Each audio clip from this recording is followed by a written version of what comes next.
It's time once again for Tiger Talk. Hi, this is Gerard Wellbrock. Join us as we talk Fort Hays State football. The Tigers a road win at Northeastern State. Now gear up for homecoming, and we'll do it right after this.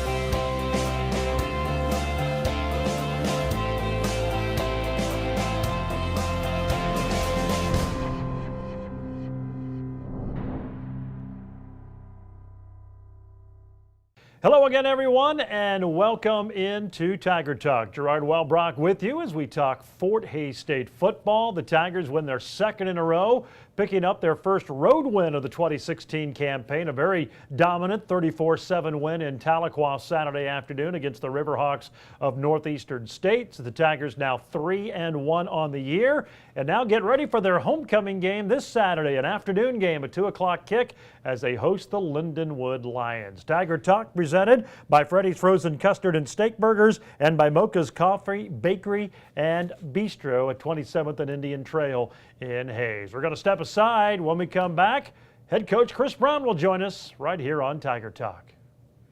Around here, we believe in local values like hard work, family time, or a fair price on reliable internet from a local company. That's why Eagle Communications delivers great local values, like a range of internet options to fit your family's needs. Fast and consistent enough to power everyone's devices at once. All at reasonable prices we're proud to offer our friends and neighbors. Ready for better internet? Give us a call or visit eaglecom.net and discover our local values today.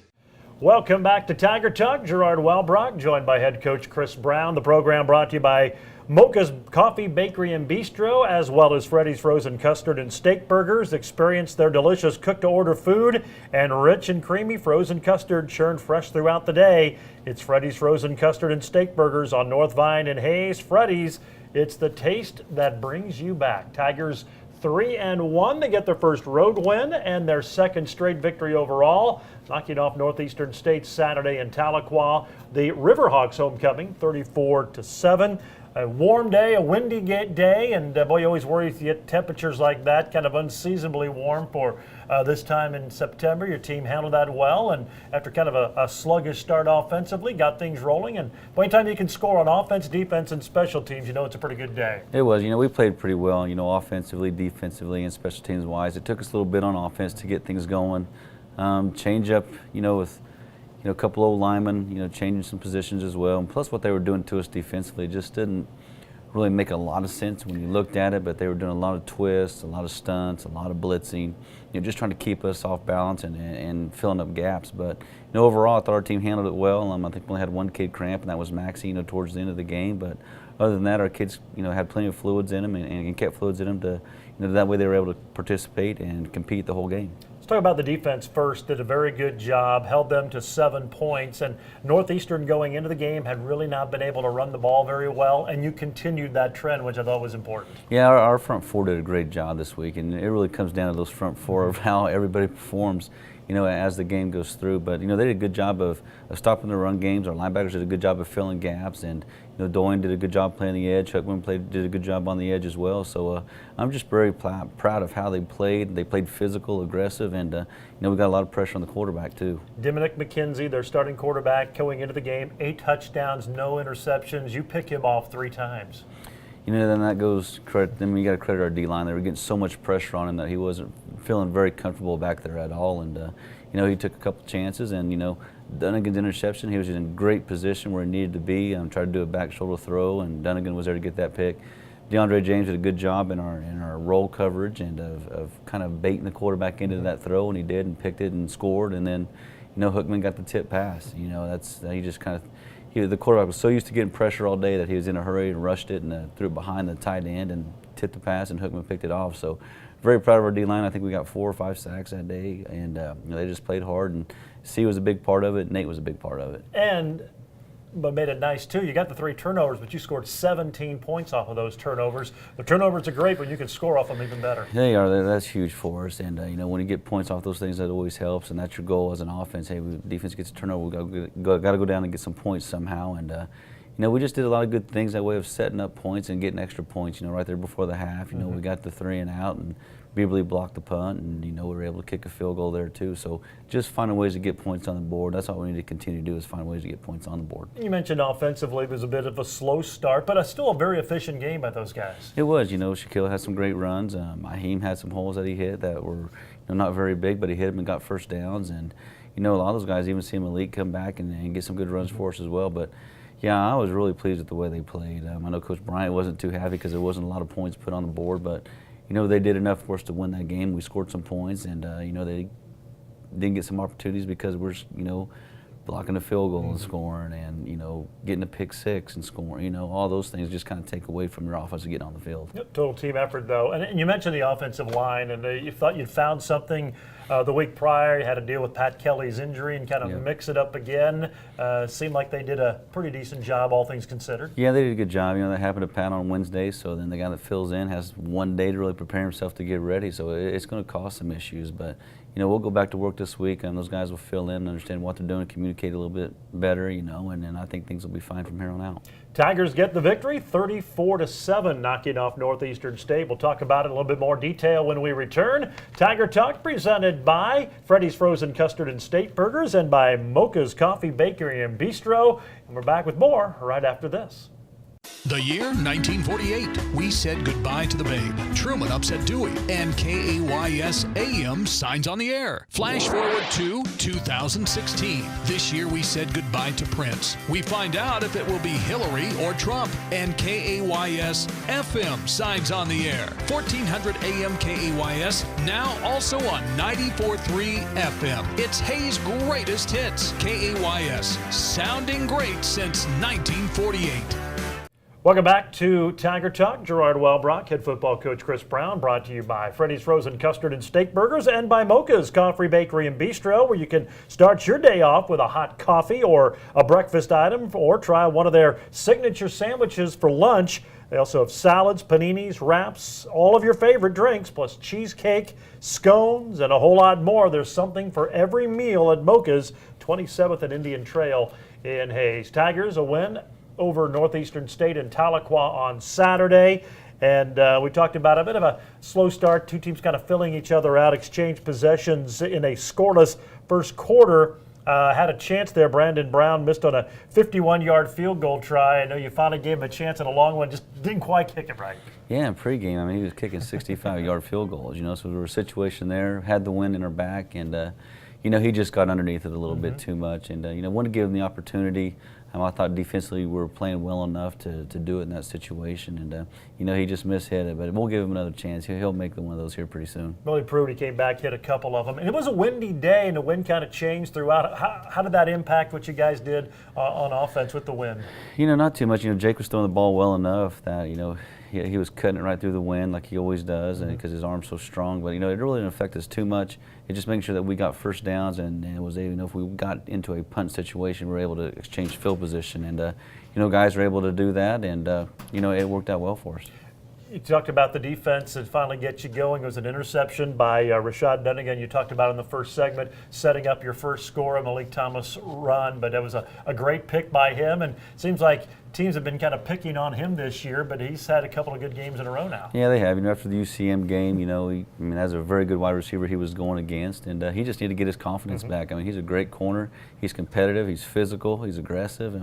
I like the way he plays the game. He's not your typical corner that doesn't like to tackle. He likes to get involved and put his nose in there too. So great for him. Hopefully that builds his confidence because he is a very good corner. Malik finished it off with a 1-yard touchdown run. Good to have him back. I know he sat out kind of precautionary after the I guess, discomfort in the knee in the Central Missouri game, but seemed to have no ill effects. I know he's wearing a brace now, but seemed to run pretty well. Yeah, it's just for it's precautionary, just to protect it a little bit more. But he's fine. He was ready to go the week before. He was ready to get after it. He's just a kid that wants to compete and be on the football field. Anytime he's not on the field, he doesn't feel right. It just kills him not to be out there playing with his teammates. And it's good to get him back. Now we got that three-headed monster again with Shaq and Malik and Aheem, and those guys can go at any time.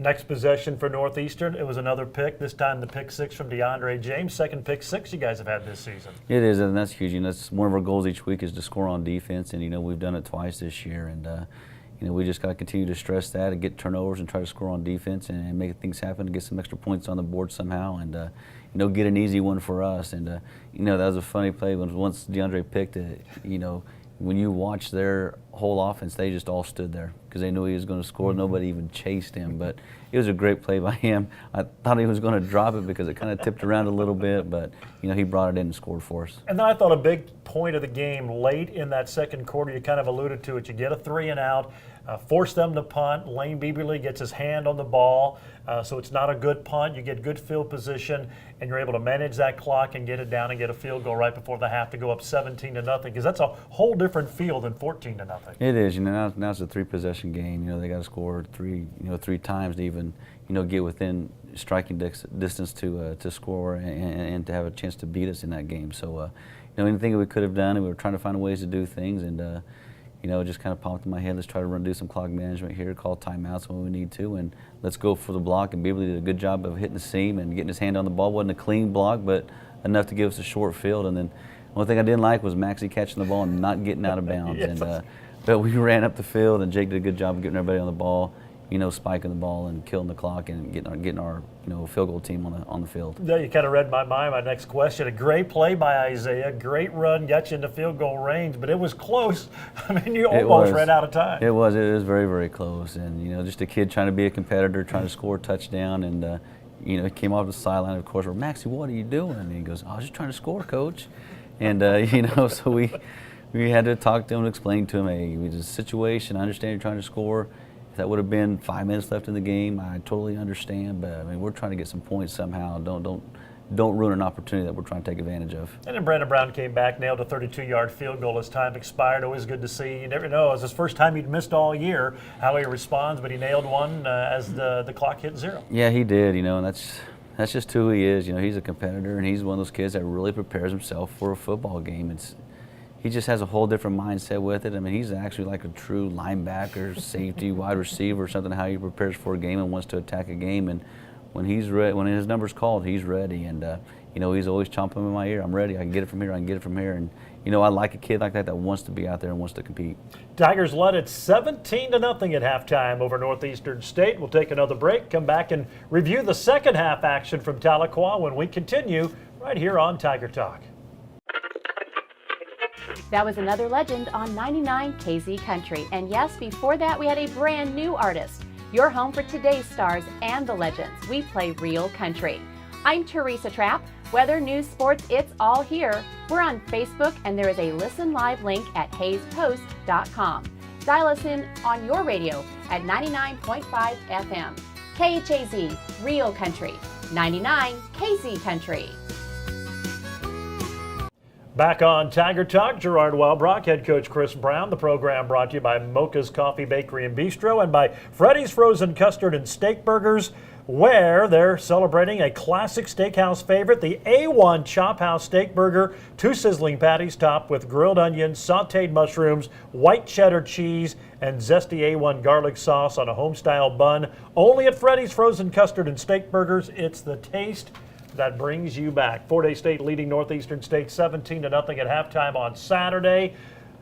Riverhawks got the ball to start the second half, and I'm not going to say let down, but really the only drive they mounted and did anything successfully. They're able to come down and score and get right back in the football game at 17-7. Obviously, that big 38-yard pass play in which they scored the big play of that possession. Yeah, it was huge. And the way they started the second half, I mean, they had the kickoff return for a touchdown. Good thing they had a penalty.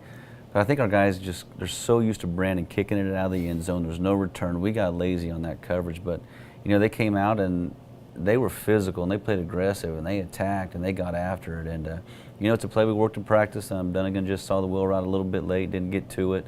You know, safety was picking up the post route. He's picking up the wheel route. And, you know, just with the coverage that we had called at that time, it's tough on him. But he just needs to see a little bit sooner. And they did get the big pass play to score, but, you know, our defense locked him down after that. And I thought, very key, you came right back offensively, very next possession. Now it's a 10-point game, 9 plays, 65 yards, capped by a phenomenal run by Shaquille Cooper. Had to work around the official and everything, but got to the end zone. Answering that score to put that lead back to 17 was big. Yeah, it was huge. You know, we answered right back, and that's something our offense needs to do and when we get in those situations. But, you know, it was a great run by Shaq, but our O-line did a great job of blocking in that situation as well.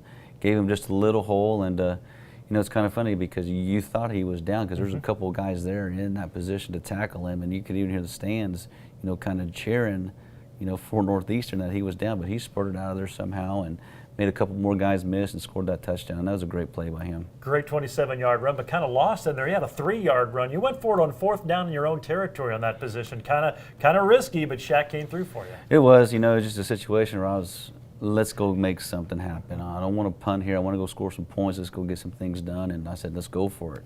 You know, our defense is playing well enough that hopefully we can hold them again if we didn't get it. But, you know, I had to believe in our guys, and, you know, they've been on me all year. How come we don't go for those 4th and 1s? And it's like, all right, here's your chance. Prove it to me. Well, they did. Maybe we'll see that Yep. more. We'll see as it Yep. goes. You force a punt on the next possession, and you have your only turnover of the game. Jacob sacked 4 times, and he fumbled that one up, and they got it.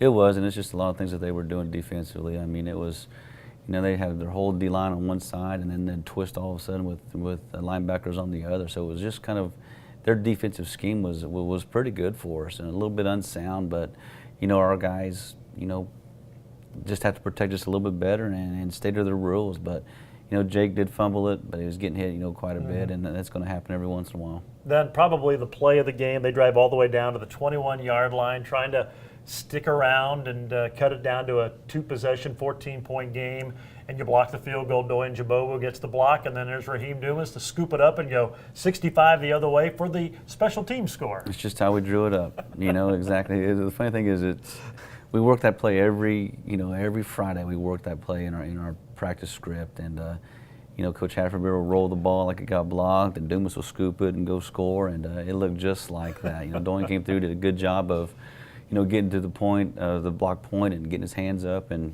I mean, it was funny how it just popped right up into Dumas's hands, and he scored. So it's something we work quite a bit, and that's what we want to do, is score on special teams too. That really kind of put the game away, gave you the cushion you needed. We talked about how good the defense played. Gary McKnight, an outstanding receiver from them. Their leading receiver coming in. He only had 1 catch. You guys do anything special on him with coverage? No, not really. We just played our normal coverages, and but that was Dunnigan just stepping up because he was the Dunnigan side most of the night, and he just did a good job of locking that kid down and keeping his hands on him and getting that kid frustrated. So, you know, we didn't really let him off the ball too much. He was pretty much stuck on the line of scrimmage all day, and Dunnigan just did a great job. 5 catches for your tight end, Matt Wendelberger. Was there a concerted effort to use the tight end more in this game? I know it's something you try to do, but it just seemed like it was more prevalent. It was just something that they were giving us. You know, when we had, you know, 11 or 12 personnel in there, they were putting a ton of guys in the box. So anything that we could do misdirection-wise to get Matt into the edge, and, you know, it was just little play-action boot passes, all it was. But, you know, he's a great athlete. Yeah. He's a tremendous athlete. Just we need to get him the ball some more and let him go score because he can do those things for us. 8 different players caught passes for you. You have to like that, the way Jacob's spreading the ball around. It is. I mean, you know, he's starting to see things a little bit better now, understanding our offense a little bit better, anticipating his throws a little bit more now. So, you know, each week he's gotten a little bit better. If he can continue to progress the way he is right now, he's going to be a very, very good quarterback for us. 34-7, the Tigers get the victory in Tahlequah. They are now 3-1, and it's their homecoming this Saturday afternoon. The Lindenwood Lions come to town, and we'll have a preview when we return right after this. Ready to discover something new? The next time you're in your car, tune your radio to 94.3 FM. It's here. It's Hayes' greatest hits. Love it. On 1400 KAYS and 94.3 FM.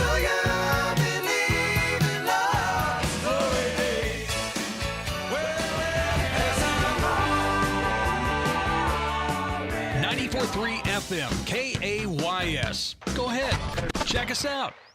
Back on Tiger Talk, it's our final segment here as we preview Fort Hays State and Lindenwood for homecoming. The program brought to you by Mocha's Coffee, Bakery, and Bistro, and by Freddy's Frozen Custard and Steak Burgers, where they return their fall classic, Freddy's Pumpkin Pie Concrete. Fresh and creamy frozen custard blended with a whole slice of rich pumpkin pie, crust and all, topped with whipped cream and sprinkled with cinnamon. Only at Freddy's Frozen Custard and Steak Burgers, the taste that brings you back. Fort Hays State back at home. They'll be trying for a 3rd consecutive win this Saturday afternoon at 2 o'clock kick as they take on the Lindenwood Lions, who are 1-3 and maybe the hardest 1-3 team to figure out in the league. I mean, they very easily could be 2-2, maybe 3-1. They were very opportunistic in their season opening home win over Central Oklahoma. They had some misfortune and couldn't hold on to a second half lead. In Tahlequah against Northeastern State, they nearly had a tremendous comeback and lose by, I think, 5 to Washburn, and then lose 50-19 to Pittsburgh State Saturday. But boy, you watch that game, it didn't look like 50-19. It just kind of got away from them in about a 3 or 4 minute stretch in that third quarter. It did. I mean, they're a very good football team, and they're different than the past. They're still going to give you a lot of doubles and trips and things like that. But offensively, they're starting to run the ball a little bit more than they have in the past, and so that's going to create some problems for our defense. Now we got to defend the run and the pass. From the pass, it was just really worried about the pass game more than anything. So their quarterbacks are very good. They're very mobile. They're big guys too that are hard to bring down, and they got a tailback that's pretty elusive and runs very well, and got some great wide receivers. So our hands are going to be full, and defensively they still got Connor Harris. Seems like he's been there for 10 years. Hopefully he's a senior this year and he's on his way. But they do some good things up front with him, and they're very disciplined in the secondary as well, and don't give up a lot of big plays. So it's going to be a hard-fought battle, but they're a good team, and our guys got to prepare this week to get ready. Get ready for a hard-fought game because they're ready for a win. Mason Bendigo is our quarterback. We're assuming that's who is going to start. He's played most of the snaps. They've brought in Alan Thigpen a little bit. In fact, started the game last week against Pittsburgh State, but Bendigo's had the majority. He's big, 6'6", 230. I mean, he's kind of a tight end playing quarterback, and they like to run the ball with him. And they do, and they like to run that power run game with him as well, just because he's a big, strong kid and he can get some yards. So, we're going to find a way to keep him in the pocket, get some pressure on him, and it's going to take a couple guys to get him down just because he is so big and so strong. But we got to find a way to get to him, get some pressure on him, hopefully make him make some miscue throws and we get some interceptions off of it. But he's a good player, and Thigpen too. If he comes in the game, he's more of your running type quarterback who's got some good speed and elusiveness. So. I don't know what we're going to do, but we got to find a way to keep those guys contained. And you touched on Connor Harris. He'll have a chance, and he will. He's going to have at least a couple of tackles. You'd figure will become the NCAA All Divisions tackle leader. He leads Division II. He's had a great career, and they use him to punt. Do you have to adjust what you do because of him on the field? You do. You got to know where just be aware of where he's at all times. I mean, because he's such a tremendous player. You got to make sure you get a hat on him, sometimes 2 hats on him, because he can make somebody miss, or he'll escape the block and go make the play. But he's a tremendous player. Then when he's punting, now you really got to be aware of a fake punt somehow, because he runs so well. And in the past they've used him on offense in kind of a wildcat situation. So we always got to know where he's at and if he's on the field. So we got to be prepared for that. Hey, should be. I mean, Saturday there's going to be some tremendous linebackers on the field. It'll be hard pressed to find another game with any better linebackers than what you're going to see between Lindenwood and Fort Hays. Yeah, I think so, and hopefully ours are better than theirs on that day. So, but it's going to be a good game. They're a very competitive team, and like you said before, they could be 2-2, 3-1. Heck, they could even be 4-0 if they just would have played consistent against Pitt. So, good football team. We got to be ready to play. Sounds good, Coach. As always, we appreciate the time. Have a great week of practice, and we'll see you Saturday at Lewis Field. Thanks, Gerard. Appreciate it. That's going to be Saturday afternoon, a 2 o'clock kick as Fort Hays State takes on the Lindenwood Lions. Auto World pregame at 1 o'clock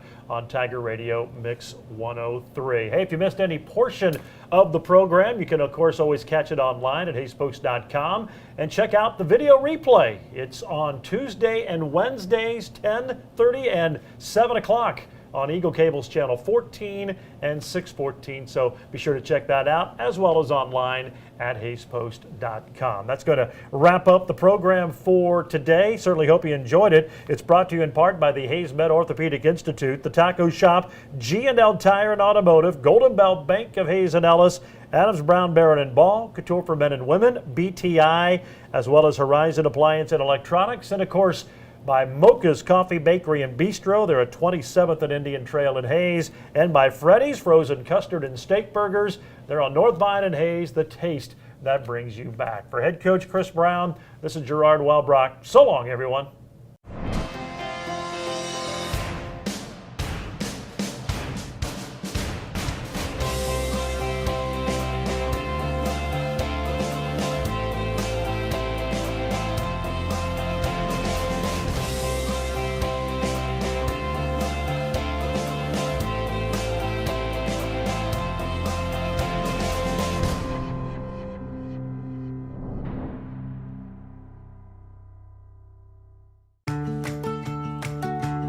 We get it. You work hard and play hard. Internet should be the last thing slowing you down. Eagle Communications gives you the speed you need so you can play hard and save cash. For a limited time, get 30 meg for $30 or 50 meg for $50 so you can work, play, and save. Call us at 877-61-EAGLE today.